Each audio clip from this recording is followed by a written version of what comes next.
Nothing that dies stays dead. It's Mm, a cycle. And I think that what you're talking about, these pre-Christian communities, that's what we're missing because they embedded death cycles and burial rituals and initiations into their culture so that people know how to sit with mm, pain. Who told you you were naked? Who said being human meant this? You've mm, always been this type of manifestation of consciousness. Who made it mean something to you? You gotta identify that. You gotta identify your meaning maker. Christianity has given us a beautiful metaphor to make meaning out of death. mm, Unless a grain of wheat dies, it remains alone, right? mm. But if it goes into the ground, it sheds its skin and life bursts forth.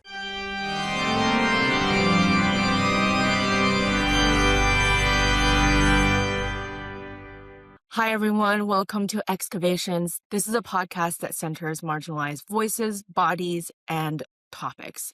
Today, I'm talking to Dr. Tamice Spencer-Helms, and I wanted to ask, should I call you Dr. Tamice Spencer? How would Yeah, you like you to can be call me. addressed? Yeah, man, call me anything but wrong. I mean, you can call me Okay, Dr. T, you can call me Tamice, you can call me friend, okay, whatever you want to do. okay. Tamice, Yeah, would you introduce yourself for our audience?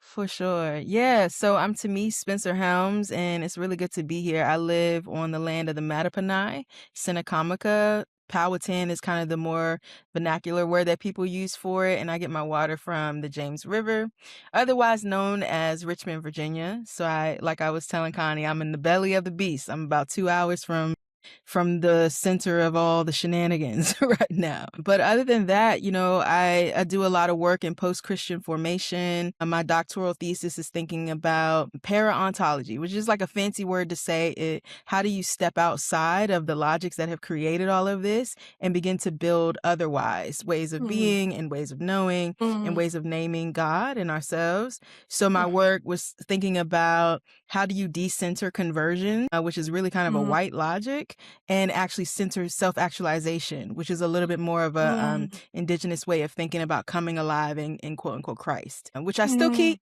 I'm a post-Christian, but mm, I keep Jesus. It's more of a intentional adjacency, right, to my tradition, mm. where it was like, you know, Christianity became a cage. And so I had to follow Jesus outside of that cage in order to keep the best things about the tradition. And so now Mm, I'm just living out here and trying to develop frameworks for like other people who find themselves in that place. mhm, And then I guess one of the things I think online I talk about a lot is asking to see the manager. So it's just this mm, idea of like questioning, who is responsible for telling us who we are and who do we give that mm, authority to? Because it's a very important question and it can lead you to some very precarious situations if you don't answer that question for yourself.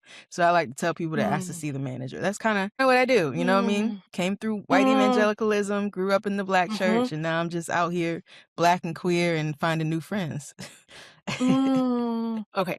Today, I invited Tamise on because I watched this one video and I literally caught my breath. I felt my body. And the video was, I'm Wow. paraphrasing you, but you were like, you know, we're not doing DEI. We're not doing listening and learning.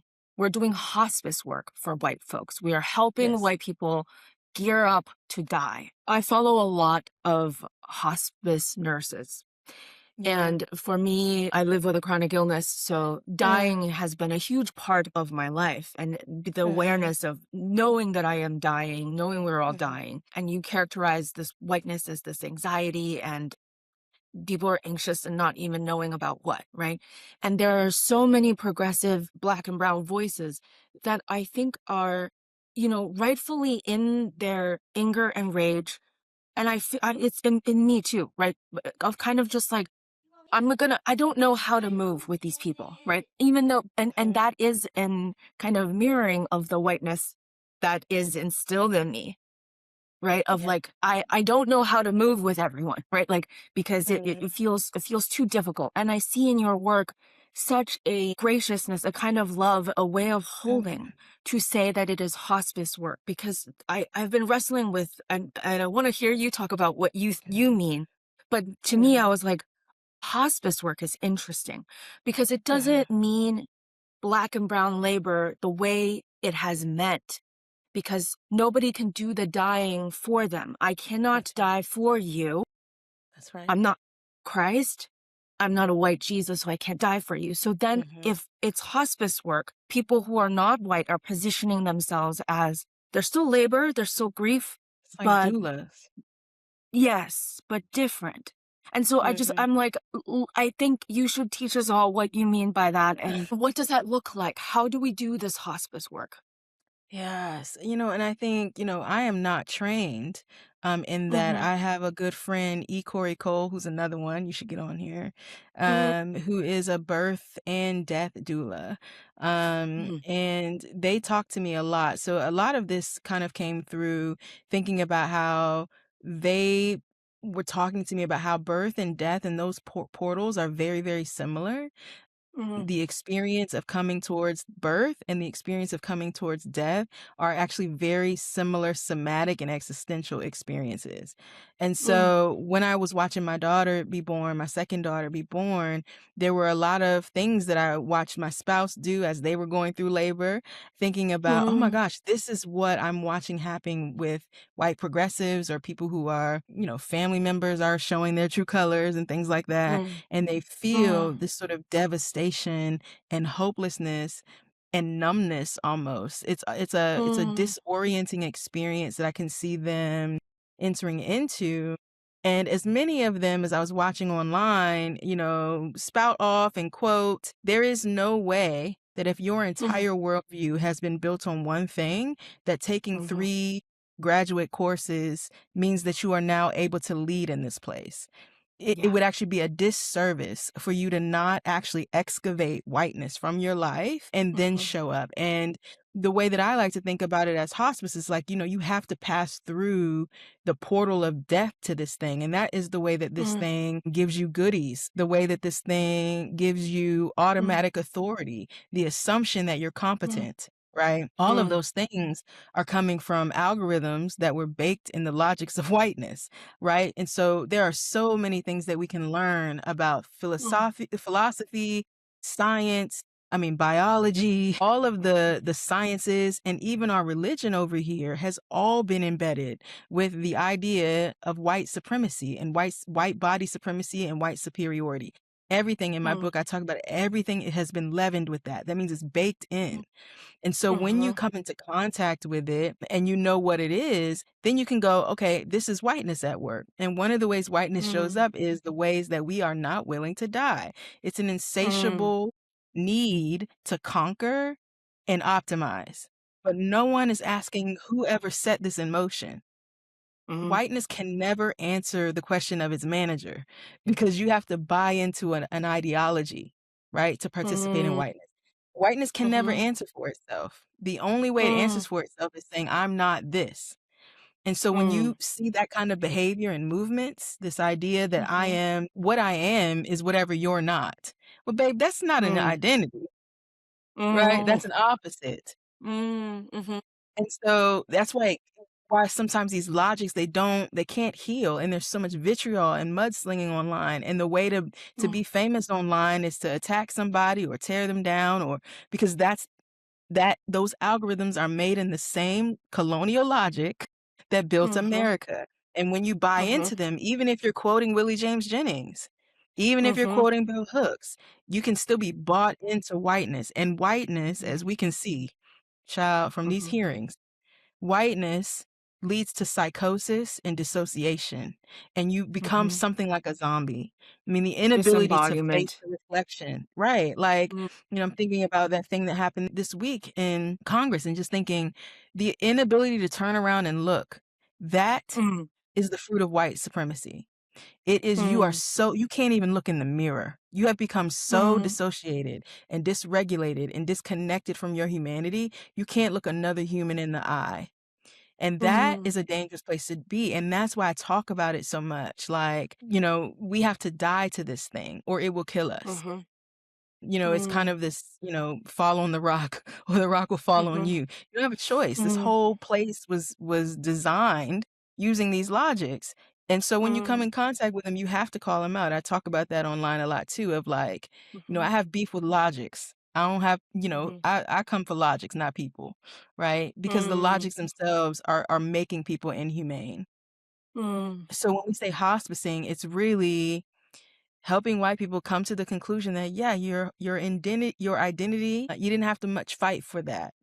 And so Mm. now the process is going to be, who am I, apart from all of the Mhm. things that came riding on this platter, that people of Mm. color don't have the luxury of doing. People of color have had to fight for identity in a way, right? You had to, because if Mhm. the system is telling you that you're only 3/5 of a human, but you certainly don't feel that way, and you just live just your normal life. You just show up in life and you show forth Mm. humanity in spite of the logics that are telling you you're not a human. Then they always have Mhm. to keep it in place. Otherwise, you Mm. undermine you Mm. undermine what they're saying is true, right? You undermine it. Mhm. How are you going to tell a whole people group that they are incompetent and not human? Look at what they've done. Mhm. Right, so Mhm. you keep moving the needle, right? The Yep. identification with the ideal, it always moves. It always shape shifts, excuse me. And those are the types of things I'm like, y'all, we can actually get off this ride altogether if we like. We don't Mm. have to keep playing the Mm. games trapped in the logic of whiteness. It won't serve us. It won't heal the world. It is dangerous leaven that just has to go. We have to, like I talk about in the book, we have to unleaven the bread completely. We got to start Mhm. over and we have to leave it out. So Mm. when you look at progressivism, and I'm a shout out to all the great, I love, you see my page, I like white progressives. I got white progressive Mhm. friends.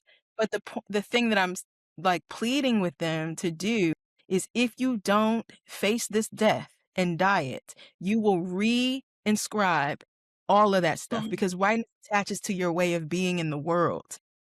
Yeah. That's how it functions. It functions in your body. It functions in the way that you look at and think about reality. It functions in what you fear. It functions in, Mm. like, who you look to be an authority. It affects, I talk about it in this, like, scene. So somatic, epistemological, which means, like, how do we make sense of the world? Mhm. Existential, it means what are we afraid of? And then neurobiological, what has been encoded on our brain? The fact that we only have a few Mm. categories for Black people in our brains, because we never expand our world, right? These Mm. things, this is the realm, right, of coming Mm. coming through, through death into life. And that death Mm. process is going to address your body, Mm. your fear. It's going to Mm. cause you to grieve. It's going to cause you to have to step out of comforts. And so if Mm. people are not willing to do that, I actually don't want to hear what they have to say online. They won't be helpful. Mm. It won't be Mhm. helpful, and it can't be life-giving. If it's bound in whiteness, it's death dealing. Mm. I'm struck by so many moments of what you said, but the image of Pambani not willing to turn back, right? I I'm thinking of, in terms of hospice work, this idea of like modeling when the skin changes and like the circulation is pulling from the extremities and the skin changes color. Mm, And you become like blotchy modeled. And I'm mm. thinking, and like the outside starts showing what happens on the inside, right? Yes, And that's so right. it's funny. I mean, funny. But when I Doggone. see the picture, right, if she looked back, she would see what would happen to her That's under right. the system, right? That's right. And she can't look because that would finally show what's happening here. That's right. And yeah, and it's like, you know, you mentioned that like black is on a phenotype in that video, that Yeah. black is your positionality from the Mhm. state, right? Your Mhm. positionality towards the state. And now Mhm. when I'm hearing you talk about this, I'm like, white, I don't hear it talked about the other way, as in like white is a positionality towards the state in which you don't look at all, right? Like you That's right. cannot look. That's right. You cannot It's made up, face your and death. it's like, you can't, like, when you're in a situation, like, when Mhm. you're growing up, I don't when I think about who I am, when I think of Tamice in the world, I see through my eyes, right? Like, I Mhm. I don't watch my body walking around in the world. I see you, right? And so this idea of whiteness is really birthed out of whatever fear arose in those Mhm. colonizers when they looked at Mhm. indigenous and Black bodies, whatever that represented to them. Who I am has nothing to do with that. And there's another good people you got to talk to, Billy and Paul Horde, who wrote a book called You Mm. Contamination. And they Mm. think about disgust and purity, because really anti-blackness, which is what I'm trying to get people to move towards thinking about because of this position language, right? When you think about anti-blackness, it means it's the tendency we have to scurry from dark and black and unknown and void. That's existential fear. It's fear of contamination, right? And so a lot of times what these people will do is they'll build an entire world, an entire structure based around purity, but has no contact with anybody unlike them. And I keep telling people, like, if if your truths were so potent, they wouldn't take violence to uphold them. If you had integrity, you could turn around and look. Right? And so what it is it's a scurrying away from the mirror, because you have to come to terms with the fact that you have built an entire identity based on your fear of the other person. And so that other person, and then it gets institutionalized, and Calvin Warren talks about this as ontological terror, right? So that fear of the other, the fear of what this body that doesn't look like mine represents, and that thing, it represents an existential fear, a threat to you and to your own sense of being. Well, that gets encoded, right? In science, it gets encoded in the ways that we think about most everything. It's Christian Cooper watching birds and having the cops called. If you think about what happens when usually when Black people get the cops called on them, they're just being. They're just enjoying themselves. So Calvin Warren would point to that and say that Black joy, Black being, Black authority undermines your actual existential ground. You feel almost like a zeitgeist. You feel, you come into contact with the groundlessness of your own identity. And that's why white people have such a hard time around Black people and Black joy. They don't understand where it comes from, because it didn't come from the system, and it didn't come from capital. It came from another place, and it's a place that whiteness cannot give you access to.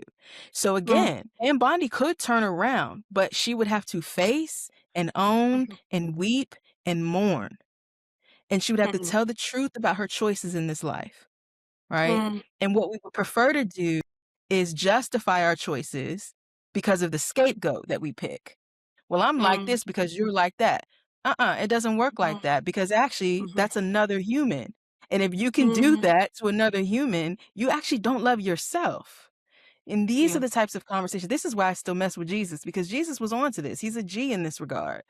Like, he's saying, like, you cannot, if you can call someone raha, right? Like, if you can decide that the world is better off without this person, then what's to keep somebody from saying the world is better off without you?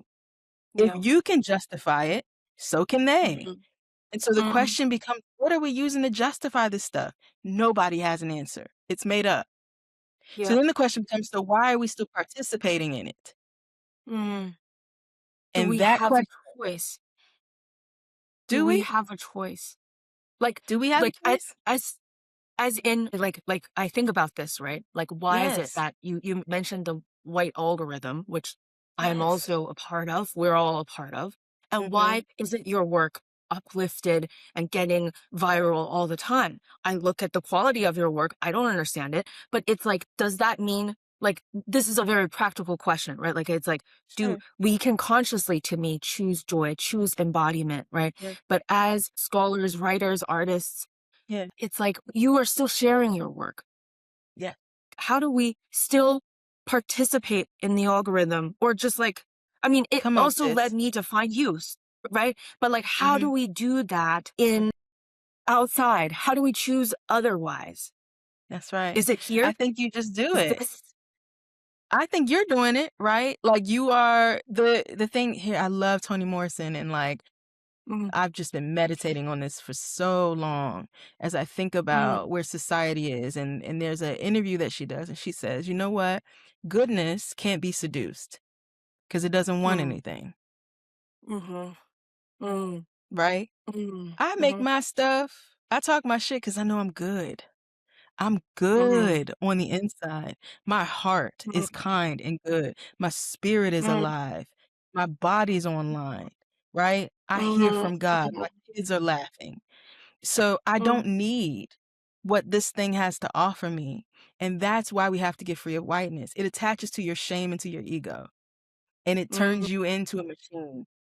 right? And so you have to decide you are going to face some loss. No, I'm never going to be as viral as anybody else, but I don't need that. Right? Like who, I keep thinking about these stories about John the Baptist that like, John the Baptist, they went out to the wilderness to watch dude burn, right? Like they found him in the wilderness because people will be attracted to the real more and more too, right? Because the same logics that built the algorithm are destroying the country. So that means that it's only a matter of time before, for me already online, it's just very noisy and it's not, the online space has become a receptacle for the worst parts of our humanity.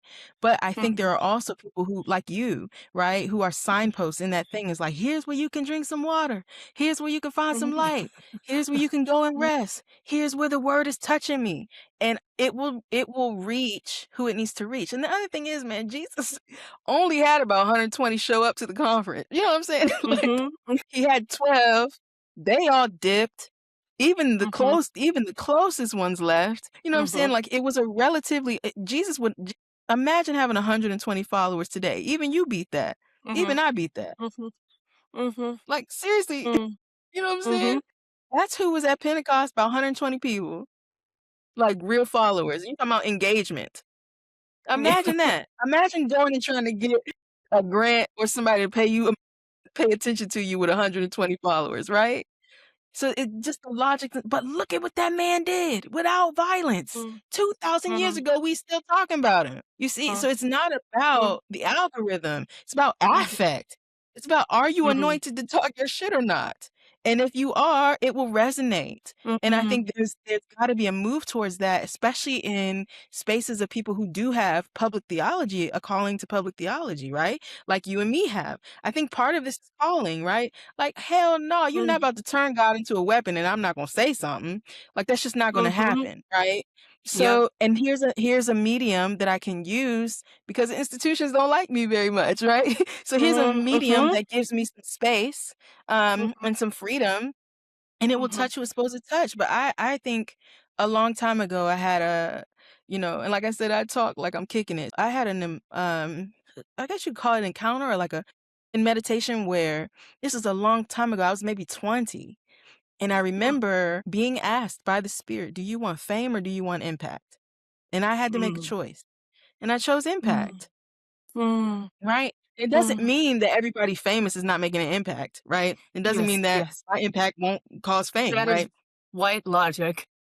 Right. But it's posture, right? Yes. It's posture. Yeah. And the people that I hang out with, the people that I spend time with, the people that I collaborate and partner with, they're beautiful people. Like they got the stuff. You know what I'm saying? Their lives actually remind me of Jesus. They exhibit the fruit of the Spirit, and most of them don't even mess with Christianity like that. But the fruit of the Spirit is there. I see them walk in love and joy and peace. They're kind people. They're gentle. They're faithful. You know what I mean? They have self-control. They have integrity. I'm like, man, I don't need fame if I've got 120 people in my life who live like that. What else do you need? What else do you need? That's the thing about whiteness, is it convinces you that you're not enough. It's the same thing that happens in the garden, right? Like they get convinced that in and of themselves, they need more. Something's missing. Says who? The only thing they didn't know was evil. And then isn't that wild? I mean, the story goes, everything's good, and there's one place where evil can be found. And so the temptation is, God knows something you don't know. The not having, the not enoughness. We all feel that. That's called desire. It's called hunger, right? But you're supposed to sit with it. That's part of the human experience. It's how we become curious. You're not supposed to use that and exploit other living things just so that you can become invulnerable and not have somebody that knows more than you. That's a mess. That's AI. It is insatiable quest to know everything. It's a desire for omniscience. Yeah. But the story never says God is omniscient. It just says God knows more. Doesn't say God knows everything. It's a trick. See, the trick is y'all thought God ate from that tree. The story doesn't say that. And it's interesting in this logic, right? Like evil is born from the fruit, right? But see, it's not though. Like that's what's wild when I think about wildness, right, Connie? Because like sin doesn't even show up to Genesis 4. Sin is not in that story. Mm-hmm. It's not intrinsic. Mm-hmm. It's not born when you eat. Mm-hmm. What shows up in Genesis 3 is shame. Sin Mm-hmm. attaches to shame. Okay? Mm-hmm. Like The when fruit, God points out, the fruit is shame. right, the fruit. The Mm-hmm. fruit of our desire for invulnerability is shame. Mm-hmm. It will always be shame because the Mm-hmm. human condition is vulnerable. We're Mm-hmm. limited, Mm-hmm. right? So then Genesis 4 comes in and God's like, oh, there's sin. It's right there. And here's what it wants to do. And you can rule over it. So I don't know where American Christianity got that you're born in sin, that is something that lives inside of you. When we meet sin, it has nothing to do with that tree, nothing to do with that woman, nothing to do with that serpent, and it doesn't live inside you. Mm-hmm. I don't know where they got that from, but it sure does. It works a wonder. It works a wonder on people's psyche. You can get a lot of people to do a lot of stuff when they don't trust themselves. I'm sitting with so my reading of that story is that, which now I'm trying to examine my own Yeah. mind, which is that it's not sin to be curious, right? The woman wanted knowledge, right? Wanting knowledge in itself is not curious, but what That's you're right. bringing up, which is this like that to me already feels like a deconstructed version of the white story, right? Like some Yeah. version of that white story. And Yeah. for me, the fruit isn't the like that makes you one thing or other, but Talk. the shame, the desire for knowledge. Eve is actually like a leading figure of Mhm. desire for knowledge. Mhm. But what you're saying is that Mhm. desire for knowledge, is it against parallel to this idea of this disembodiment and shame? I Help me wonder. I keep because I'm reading that unravel. story. Yeah, I Mm-hmm. know. And I want to talk to you about this. I saw your post on it. And it's so good. And so many people are going after the Genesis 3 story, which I love from the perspective of divine feminine. And I'm just doing it from social analysis because that's like my mind. So it's like not even, I Yes. think that's a beautiful route, but I think that's the beauty of the text is you can excavate all these things from it. So I love what you're doing with the text. I wouldn't change that Mm, actually. I love what you're mm, doing with it. I'm mm, like pointing out the impulse for invulnerability gets checked in mm, that story because that's where it all comes from. Exploitation comes from that. It comes from mm, our inability to sit with limitation. We don't like it. mm. And I mean, so like go for it.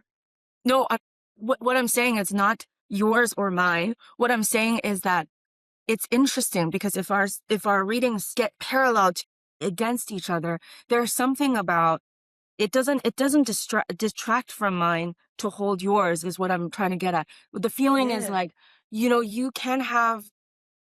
you can desire knowledge, and yet when you don't feel like the knowledge is ever enough, then shame sets in. There's something about that from the Yes. social side, right? Of like, Yeah. what we know is not enough, so AI, like Google is not enough, so AI, and everything is like, we needed Amazon yesterday, right? Like, like It is. we cannot be satiated. And No. that that desire, rather than sitting with the body of it, we become ashamed of it, right? Like I think it's like we all have these desires, Yes. perhaps like just being a person, whether or not Yes. you're like enforced by conditioning, even more so. But like the idea Yeah. of, she didn't sin because she wanted a fruit, but also at what point do we turn this into insatiableness, into shame, and how does shame like Yeah. latch onto the body and sits inside the body, which Mhm. is fascinating because I was going to ask you, I was like, Mhm. okay, so hospice work, you die to it, Yeah. whiteness dies, you unleaven. Don't know exactly. Like, yes, I'm for it. And I'm also like, but people have to choose to die, right? Like we can't like kill Mhm. it, so to speak, right? Like that's, it's not Mhm. you can't unleaven a bread, as That's your right. metaphor is. So Mhm. when they choose it, And I'm really struck and moved by this idea of like, okay, we choose it and we choose not to need it. We choose not to need what the state offers because whiteness is a position relative to the state. And if we don't need the state to tell us who we are, if Pam Bondi doesn't need the state to tell her who she is, then what we become is like pre-Constantine, right? The community where like your identity isn't like legible or granted by empire, Right. like if you're going for the white story, right? That's But right. then I mean, there's like civilizations of people who just existed without the state telling them who they are. But okay, so Yeah. that is like maybe step 1.0, and then you go not necessarily linear, but then if you are not a position, then what I'm hearing is that then you become a body, because what you're saying that you need is that I need what I hear you say is I need bodies. I don't need the state or the algorithm giving me thousands and tens of thousands and hundreds of thousands of followers. What I need is body. And so if Pam Bondi, so I'm just thinking through what you're saying. If Yeah. Pam Bondi is able to die, her whiteness can die. She's willing to die to that part, then the whiteness is this disembodiment that lets her be abstract and universal and neutral, right? And so the death of that position forces you back into the body where you need to deal with the shame and the finiteness and the located body, and where you're aging and you bleed and nothing is guaranteed. And you need to understand somehow that that is not a punishment, but to me, at least, when I think about embodiment, that is not a punishment, because that is where the sacred choose to live. That is where the brown body of Christ choose to inhabit. And that, for me, I guess, if I'm following your metaphor and logic, that's the resurrection. That's the resurrection of the dying, which is incarnation back into the body. You finally get one. You finally get to be in one. Is that what am I Yes. on the right track of what you're Beautiful, thinking? Connie. Okay. Yes, beautiful. And it's so beautiful because it's like incarnation unto resurrection. Because see, Pam Bondi, if Pam Bondi laid down her whiteness, she might become a real being. She might actually meet herself. Because the thing is, like, I believe, in consciousness and source consciousness and those types of things. And really, a lot of the Eastern traditions really help to kind of smooth this out in a way. But there are passages in Christian scriptures that speak to this as well. One is 1 Corinthians 15:28, which is interesting that no one starts here and works backwards, because they should. But that would require that we got rid of Christian supremacy, which I don't think people want to do because of the power that comes attached to it. But in 1 Corinthians 15:28, it says, then comes the end, when the kingdom is put under the feet, right? That Jesus himself is subjected to the Father, that everything comes under the subjection to the Father. The last enemy to be defeated is death, and then God is all in all. What does all in all mean? Right? So we keep thinking about the telos of Christianity is heaven. 1 Corinthians says the telos of Christianity is utter non-separateness. So if that's the reality, if that's where we're going, then we start there, we work backwards, and we think about our humanity in light of that. And the tragedy of Pam Bondi and every one of the cronies that hung her out to dry. So let's say that these cowardly men put these women in front of all of these people to make them the scapegoats. That's the nature of whiteness. It can't look at itself. It's the Cain and Abel story, but I won't do that. But I think about really the existential reality. The point of existence is existence. Okay? That's the point. And so, period, is to be. God's name is being, not doing. Right? So this thing that comes into the garden is, you will be like God. Well, what's wrong with being human? Like, what's wrong with curiosity? What's wrong with receiving from the tree? Why you got to take from it? Right? The posturing is different because you've separated yourself from the fact that all of this is one thing. There is no separation happening here. It's all coming from one place. And so what whiteness does is it convinces you that you are separated out from this. And all of this becomes a threat now. And I have to push it down and eradicate it. It's Cain and Abel, right? I mm, have to eradicate the mirror. Like, I can't mm, look at it because it mm, will remind me of my humanity, but then we go back to the question, who told you you were naked? Who said being human meant this? You've mm, always been this type of manifestation of consciousness. Who made it mean something to you? You gotta identify that. You gotta identify your meaning maker. Like, that's mm, important. It drives everything that we do. So when you think mhm, of her, like the choice to die, Christianity has given us a beautiful metaphor to make meaning out of death. mm, Unless a grain of wheat dies, it mhm, remains alone, right? mm, But if it goes into the ground, it sheds its skin and life bursts forth through the compost process. mm, So I keep telling, like, y'all, we gotta listen to white people who are writing poems and who are writing mm, songs because they're taking this experience of their own darkness and grief and pain and shame and they're mm, alchemizing it, right, into art, into beauty. And they're being fruitful and they're multiplying. They're using their humanity in ways that serve. mm, If the point of experience is experience, then wisdom is curated in just telling the story of our experience. Whiteness can't mhm, give you an authentic experience. It's based in mm, capitalism, and people are not mhm, units, mm, right? So they are being robbed of life by whiteness anyway. They're already dead. mhm, mm. That's the problem. You cannot live unless you die, right? Yeah. And then if you are a person of color in the United States, then ontologically you represent death already. They need that in place. So that's why Black joy is so frustrating because it's not supposed to Mm, be. It's mm, frustrating the logic. You know what I mean? mm, mhm, mm. Yeah. Do you think I'm thinking about two things at the same time. One is that Yeah. people I mean, I people are afraid of brown Jesus. That's right. I think I've said this in other ways of whenever I will always say Jesus was brown, right? Like Yeah. I will say in my videos and someone will be like, "You didn't need to say that he's brown." And I'm like, Yes, why we is did. that frightening to you? Like, why is that frightening to you? What are we talking about? Like, why is that so frightening to you? And so, like, what is a relationship of a people Uh, who worships a God that they are afraid of, right? Like, what right. happens to them?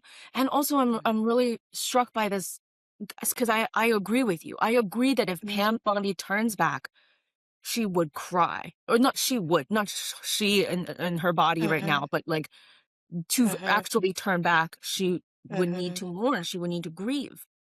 And I Uh-huh. know that like in an embodied way, but I don't know exactly what would make her weep. And yet I'm hearing you and hearing you say like do you do you think the weeping, right? Because if this is hospice work, we should all be weeping. Like we should all Mm. be crying a lot, you know? Like That's I right.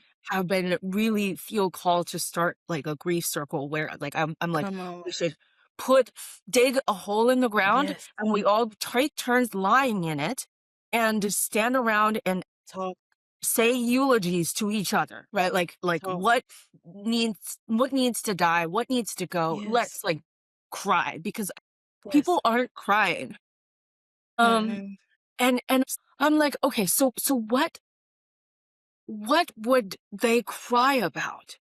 Or that's not a really good question. How do we make them cry? How do we make people cry, right? Like, and that sounds like I'm saying like, how do we Uh, by be a bully? What I'm saying is like, how do we make yeah. space for grief? What is it Yeah. that we can do as bodies who want to not to recognize as clearly as you are of like I don't need this thing that you are offering me. I don't need it. Okay? And then so it becomes like I think what do you need? Right? Uh, What do you need and how do we make space, hold space so mhm. people can cry? How do you make Right. Pam Bondi cry? I'm not sure you can, and that makes me wanna Mm, cry. mm, I'm not sure you can, and that makes me wanna cry. Real talk. mm, mm, Because it's unfortunate. Mm. I don't think you can make people cry. I think about, okay, because I'm mystical, right? So I think about Mhm. crying differently these days. I think about it as waters Mm. passing through, as like sadness, Mm. like Mm. using my body and through Mhm. waters to pass through a cycle, right? And it has to do with feeling like I'm a part of all of this. I am not Mhm. separate from this, not the waters, not the trees, not even Pam Bondi. So, like, Mm. there that orients how I live in the world, and it orients my Mhm. choices, and it honestly, Connie, like, it forces me to have not lie about my truth because Mhm. someone has to see that you don't have to do it, right? Mhm. Yep. And I think about people like, Pastor Black from Chicago who was talking to the ICE. I just met him.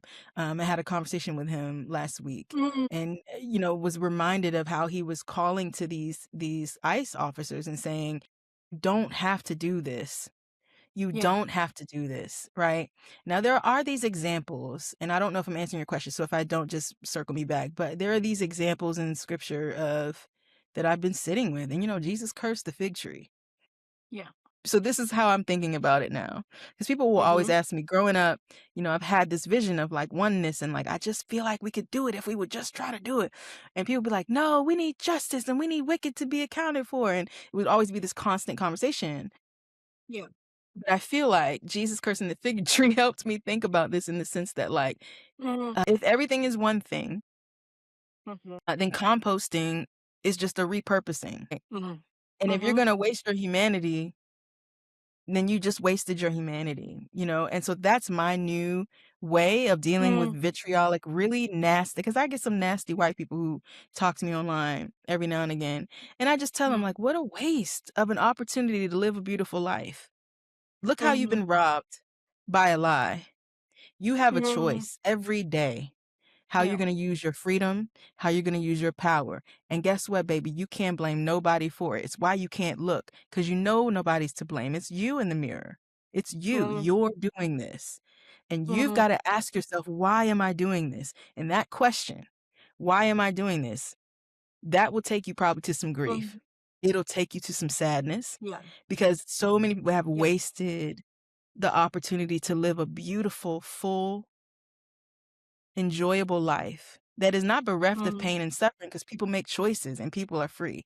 So that means you're going to bump Yeah. into some people and it means you're going to have some boundaries. It doesn't mean we're not doing sinners. We're not doing Remick and Mhm. vampires can't come into the party. We're not doing that, Yeah. but we're going like, there is something deeper underneath all of this that the Mhm. algorithm is trying to rob us of, that our egos are trying to rob us of, that competition and comparison is trying to rob us of. And at the end of the day, the point of all of this is to Mhm. experience it and to talk about that experience. That's how we curate wisdom. So we get them in touch with the loss of life that they're experiencing Mhm. right now. Mhm. And most of them have lived, I don't know any MAGA people who have a lot of black people in their life. You know what I'm saying? Like, and the Yeah. high quality whites that I know, they're embedded in Mhm. communities of color and they're not Yeah. appropriating those communities, but they can see, man, it's possible to live like filled with joy in the midst of bullshit. Like you can do it. Like I'm looking at my friends do it. Like, I follow Brown With Girl better Pride, who's food. also dope. Well, better child and music, okay? But, like, Brown Girl Pride has been putting some good stuff out recently, and Mm. I don't wanna co-sign on everything, but I just started Mm. paying attention to that person's Mm. profile. But I like what they've been saying, and they were like, "For 16 minutes, we had joy with Bad Bunny's Super Bowl. Please don't take that away from us with your activism. Like, Mhm. can we let some things breathe?" And we have to understand, y'all, we are by nature of being born in this country, we're complicit in all manner of things that we did not know, Yeah. right? There's stuff Yeah. I'm complicit in right now, I have no idea is going on, right? Yeah. And so Yeah. I think that posture of like, it's all one thing. We have to get up underneath this. We don't Mhm. have to let it mean this. And we don't have to Mhm. act like it's true. The other things, we Mhm. don't have to be afraid to die. Look, Jesus is like, consider the lilies, y'all. I'm trying to put you on game. Nothing that Mhm. dies stays dead. It's a cycle. And I think Mhm. that what you're talking about, these pre-Christian communities, that's what we're missing because they Mhm. embedded death cycles and burial rituals and initiations into their culture so that people know how to sit with mm, pain.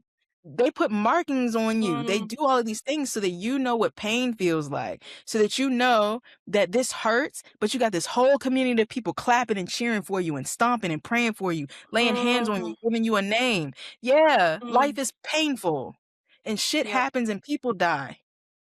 And Mm, here's how we move through that together in these seasons, in these rhythms. And what mm, whiteness robbed us of is reality, the mhm, reality of oneness and the mm, reality of cycles, mm, right?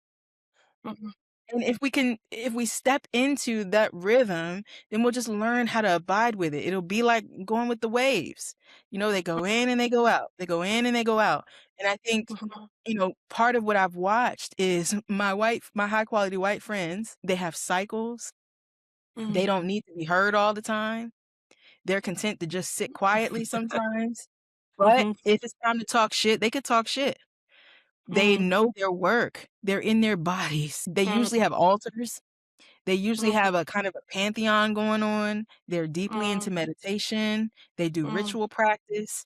I mean, I feel like there is a way. I know some deeply soulful white people, mm, and you can tell when you meet them because there's a resonance and there's pain mhm. on the face, and they've got the lines on their eyes from the weeping and the tears of letting go of this thing that robbed them. They didn't choose it either, right? Yeah. Like none of us Yep. chose this necessarily, but when you know you have a choice, it's what you do.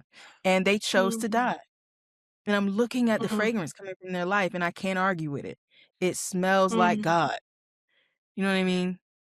So mm, I hope they all embrace this death. It's a beautiful death. It has mm, beautiful fruit because mm, they're already dying. I mean, if they're not dead already, whiteness is a mm. terrorist. Yeah. I'm really moved by this image of the tears is the water of the all in all flowing through us and moving through us. I think of as you're talking, I think about like a fruit tree, right? And I Yes. think a lot of times we think, I mean, it feels this algorithmic world has made it you can't really say what do we do about the ICE agents who signed up, who Right. who really thought they needed $50,000, however much were That's right. promised this. Mhm. There some of them are overdosing, and, like, does it Jesus. right, like, some of them are overdosing, you are doing this every day, what does it do to you and your I'm humanity, sure. right? That's right. And yeah, and I don't know how to answer any of this, and I from what think we I'm can hearing is cry. mm, I cry over these people because they were mm, that broke that they sold their soul. mm, I've been mm, broke. I get the temptation. mm, And it makes me wanna weep because I don't know what mm, kept me or keeps me from making choices like that, but I'm grateful to it, and I wanna keep saying yes to it. And so, I look mm, at these officers and real talk, I feel violence towards them in my heart. I feel like I wish I could sock one of you people, right? Um, but then I think there's nobody there that would feel it anyway. They're gone. They mhm, have yeah, abdicated their humanity.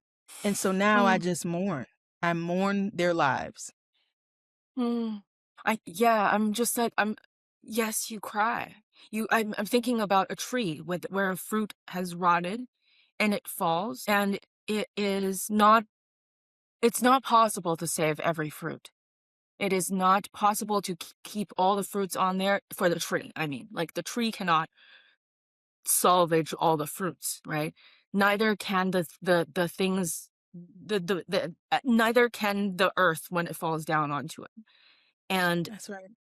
the sometimes the rotten fruit is just that, and it It's just that. recycles into this death and it is compost, and you can weep over a tree that is diseased and just has produces all rotten fruits.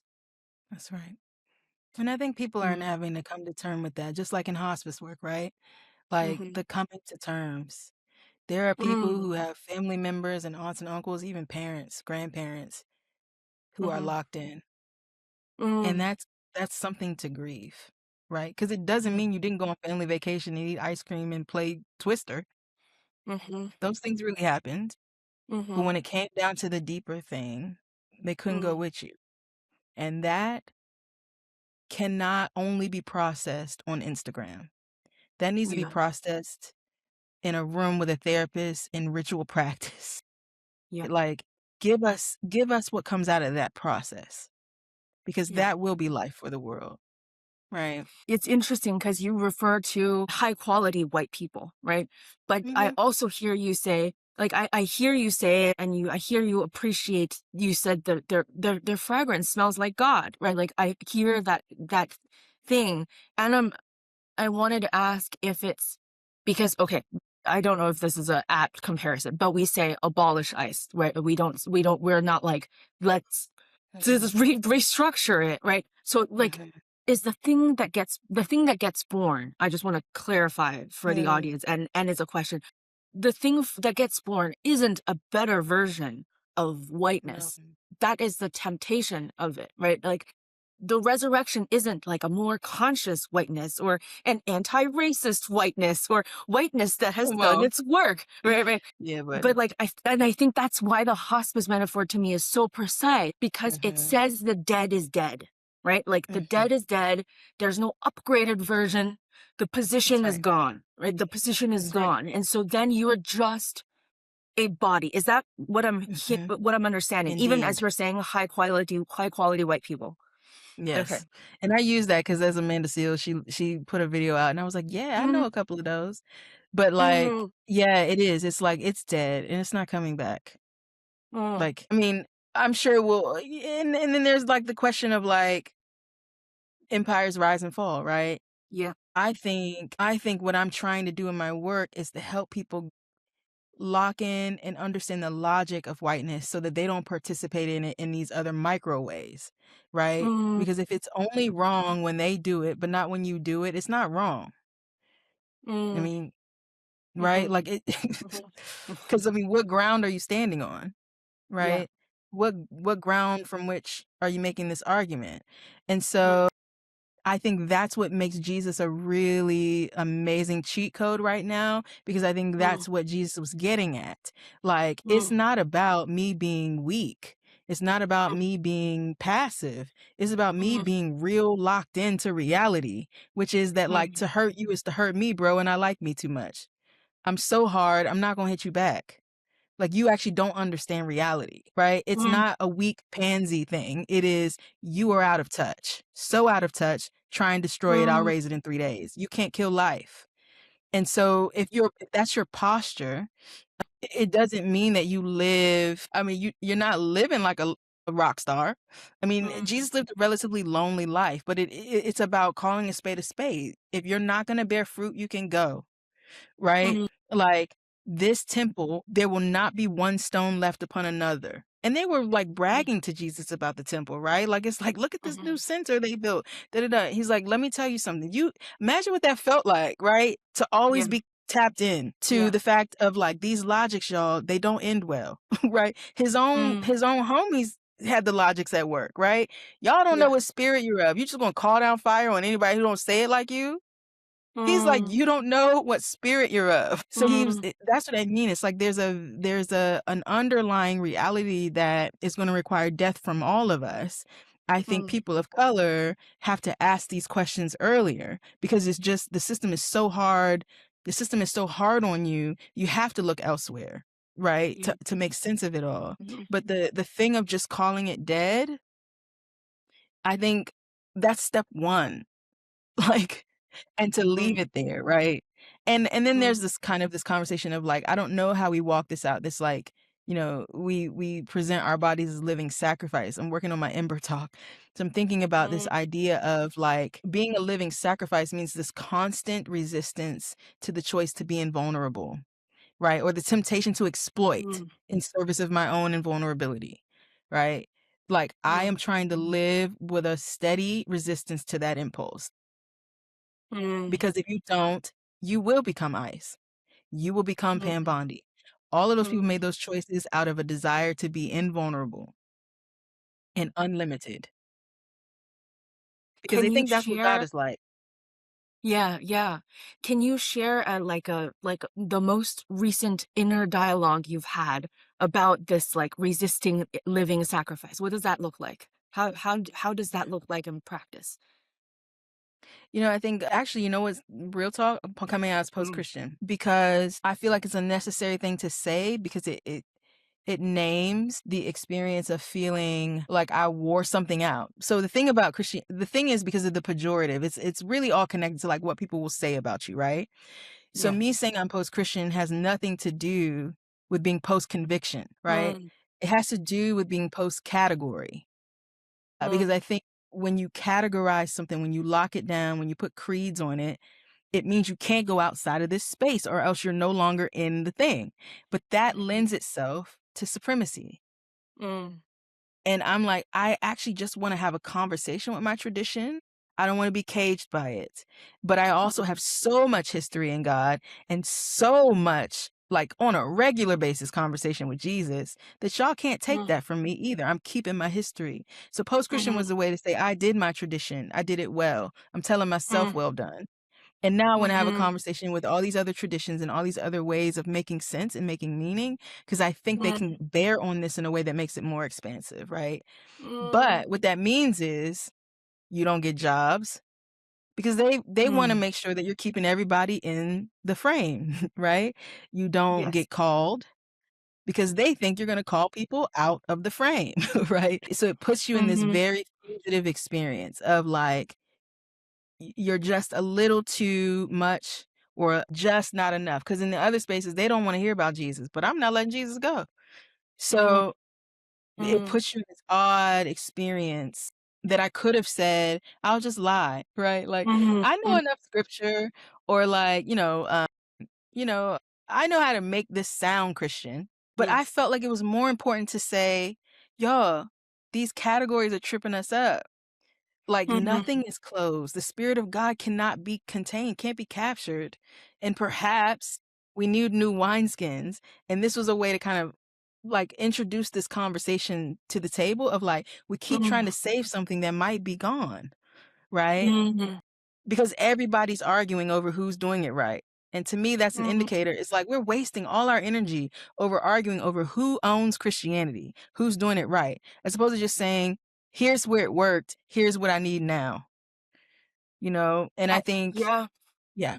So that feels like I to me living the living sacrifice, right? Like, sacrifice. Yeah. yeah. I mean, to me, I've never said this publicly, but I don't think I mean, Jesus is not Christian. No. You know? No, Jesus is not Christian, and people based on my content, right, really wanna know, "Are you Christian? Are you Gnostic? Are you this?" And they wanna put me in a category, and I'm like, "You know that God is none of these things, right? Like, That's right. God is none of these degrees, God is none of these things. Why do I need to be one of these things? It's for Mhm. you, right? Like it's for your comfort. And that is and it's like to there's a yeah, I hear you of just like when Mhm. people don't know but when people don't know how to categorize you, you are in the Mhm. wilderness. And then back to what you said, though, people go Mhm. find you because you're John the Baptist, right? Like That's right. people, yeah.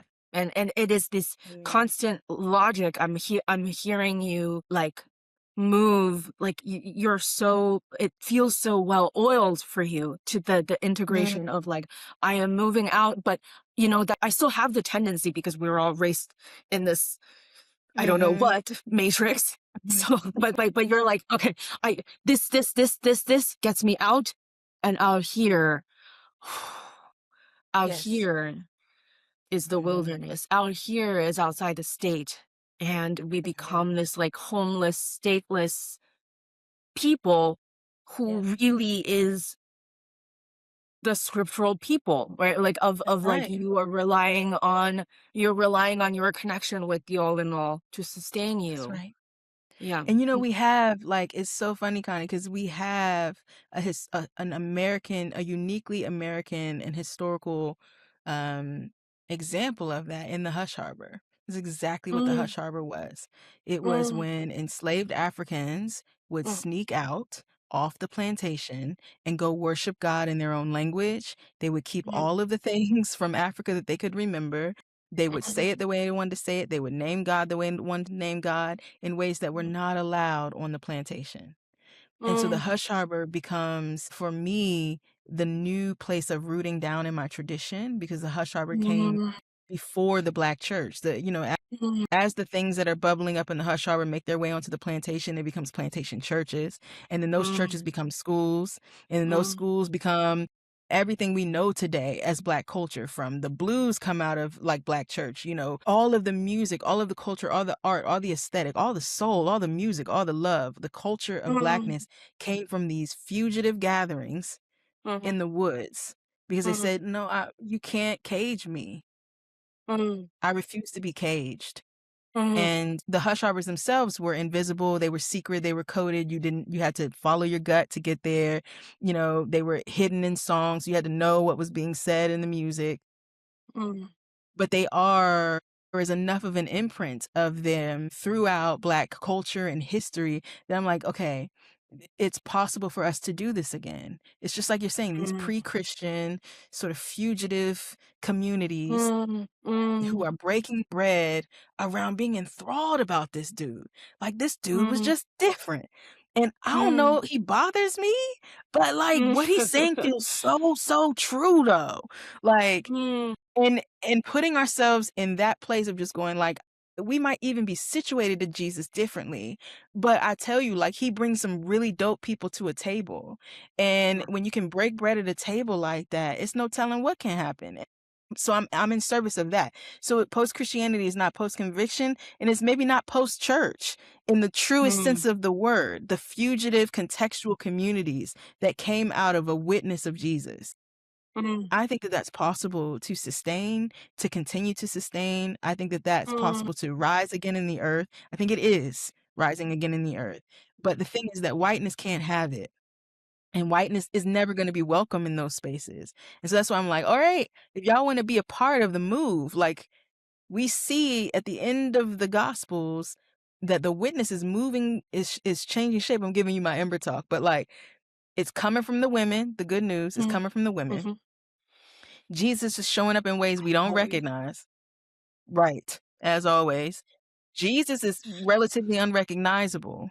There, onus of realizing whether we've been with Jesus or not is our hearts burning. Right? And the dudes are arguing. They're arguing on the road to Emmaus. They're arguing over what's happened, right? So they're breaking bread with people they might even disagree with, but their hearts burn for the same things. And that's the juice. We got to listen to the divine feminine. We got to be at tables with people we might not agree with.